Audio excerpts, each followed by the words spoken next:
23 number question पे आ चुके हैं। ठीक है, ये 23 नंबर वाला क्वेश्चन जो है इसकी बहुत ज्यादा चांसेस हैं कि बहुत लोग गलत करके आए होंगे। उसके पीछे का कारण ये है कि जनरली जब ऐसा कोई शेडेड वाला कोई क्वेश्चन आता है तो हमें ना एरिया का ही ख्याल आता है। जिस तरीके से वो जगह दिया गया है ना, वो आपके दिमाग में एक एरिया वाली पिक्चर को ही क्रिएट करता है। एरिया क्या होता है कि कितना भीतर में जो स्पेस उसने ऑक्यूपाई किया है ना, ये एरिया है। लेकिन आपका क्वेश्चन अगर आप पढ़ोगे तो आपको पता चलेगा कि OABC एक क्वाड्रेंट है। क्वाड्रेंट क्या होता है? जो सर्कल का 1/4 पार्ट है उसको क्वाड्रेंट कहते हैं। तो ठीक है, क्वाड्रेंट दिया है। उसके बाद इन्होंने रेडियस का वैल्यू दिया है OA = 8 सेंटीमीटर। साथ में आपका जो ये वाला ट्रायंगल का हाइट जो है वो 6 सेंटीमीटर दिया हुआ है। और ये जो पेरीमीटर जिस रीजन का आपको निकालना है वो है ABCD।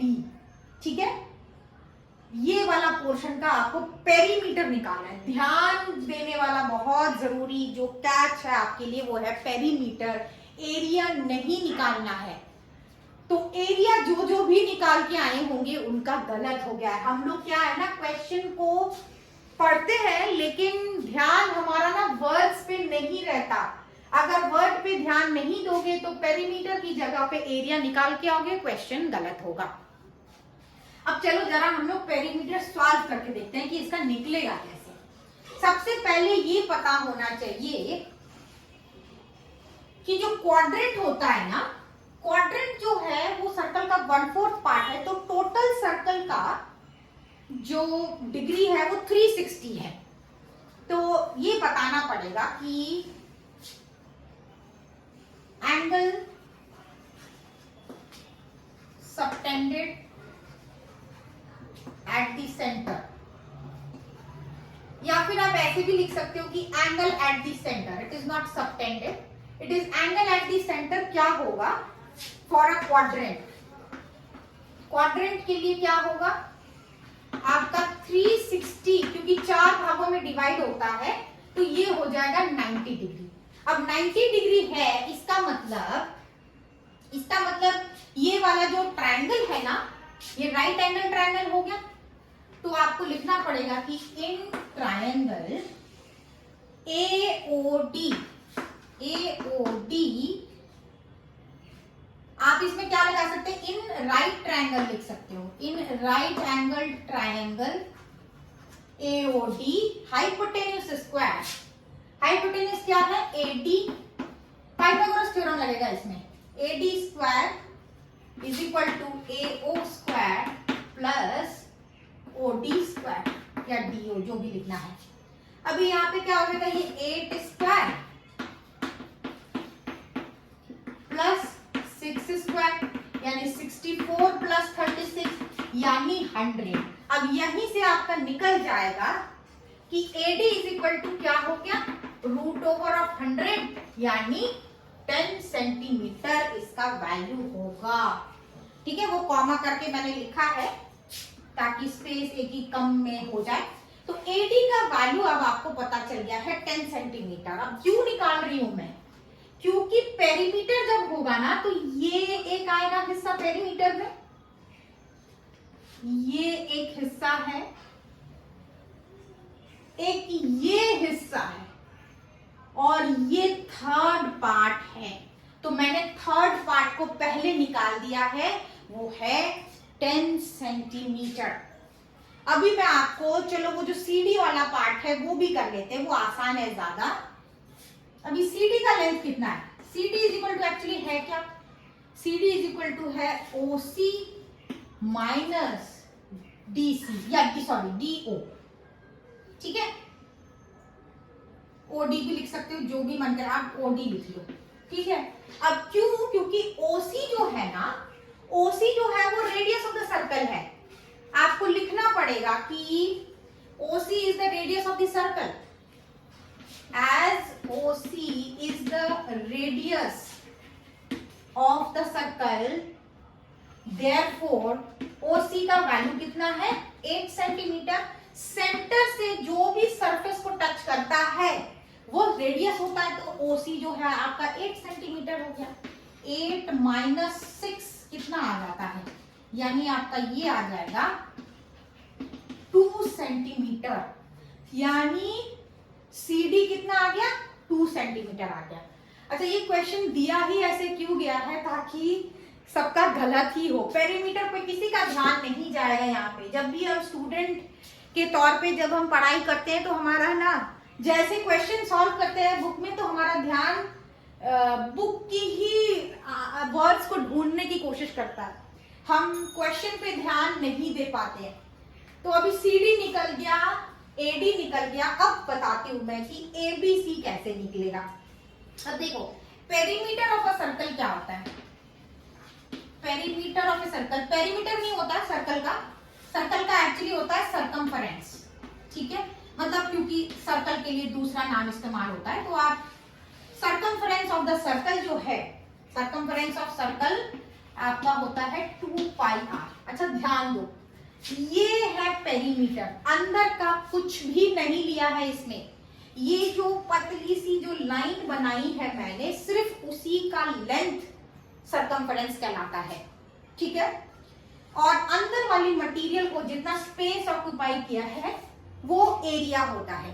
तो circumference of the circle 2 pi r होता है, तो क्वाड्रेंट का क्या होगा, यानी क्वाड्रेंट का ऐसे लिखते हैं कि for quadrant the circumference will be how much।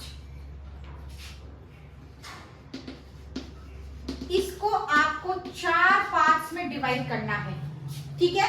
ये पूरे सर्कल का 2 पाई r है, तो ये आपका सेमी सर्कल हो गया, और ये आपका 4 क्वाड्रेंट हो गया, यानी ये जो 2 पाई r है वो 4 पार्ट्स में डिवाइड हो जाएगा। आप क्या करोगे, कैंसल करोगे, कितना वैल्यू आएगा पाई r बाई 2। अच्छा, अभी यहाँ पे अगर हम लोग 22/7 लेते हैं पाई का वैल्यू, तो वो हमारे लिए थोड़ा सा ज्यादा कैलकुलेशन हो जाएगा, इसीलिए आप यहाँ पे पाई का वैल्यू 3.14 ले लो, और r लेना है 8, वो तो पता ही है हमें, r कितना है 80 है। अभी इसको निकाल के जरा कर लो, कितना आएगा 4 इंटू 3.14 यानी 12.56 इसका वैल्यू आएगा सेंटीमीटर, 12.56 इसका वैल्यू आएगा। अभी खत्म नहीं हुआ, अभी आपने तीनों पार्ट्स निकाले, ABC, AD, CD, तीनों निकल गया है आपका। अब आपका पेरीमीटर निकल जाएगा। कैसे निकलेगा पेरीमीटर, आप जो है इन सभी को ऐड करके निकाल लोगे, ठीक है। मैं ये थोड़ा सा पोर्शन आपको रब कर देती हूं। अभी इसका perimeter of the shaded region, ठीक है, बड़े ध्यान से ये चीज करना होगा, वरना हम अब इस चीज को हमेशा आप गांठ बांध लो कि क्वेश्चन अच्छे से पढ़ना है। मैंने भी काफी बार ये मिस्टेक की है जब मैं स्टूडेंट थी, कि बिना क्वेश्चन को पढ़े ही आंसर कर देते थे, जिसका परिणाम भुगतना पड़ता।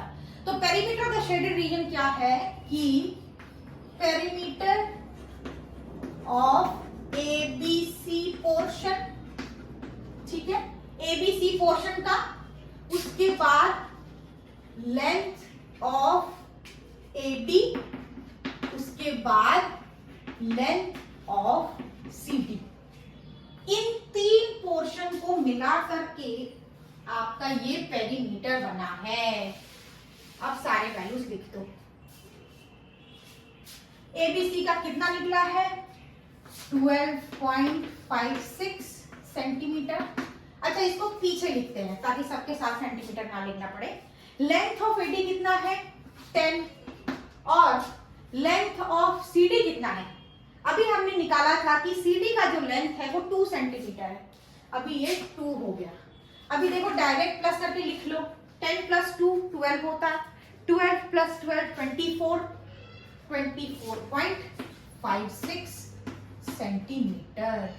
ठीक है, अब ऐसा क्यों किया, डायरेक्टली मैंने इसलिए कर दिया क्योंकि यहाँ पे पीछे पॉइंट का सिर्फ एक ही जगह पे पॉइंट है, इसलिए आसानी से हो गया। अगर दोनों के पास यहाँ पे और यहाँ पे पॉइंट होता तो आप नहीं कर पाते। ठीक है, इसलिए यहाँ पे 24.56 हमने आराम से कर दिया। ये गारंटी मुझे फील होता है कि इस वाले क्वेश्चन में बहुत लोगों का रॉन्ग हुआ होगा। तो इस क्वेश्चन से हमें यही सबक मिलती है कि क्वेश्चन बहुत ध्यान से पढ़ना है। ठीक है, सो 23 नंबर क्वेश्चन हो चुका है हमारा।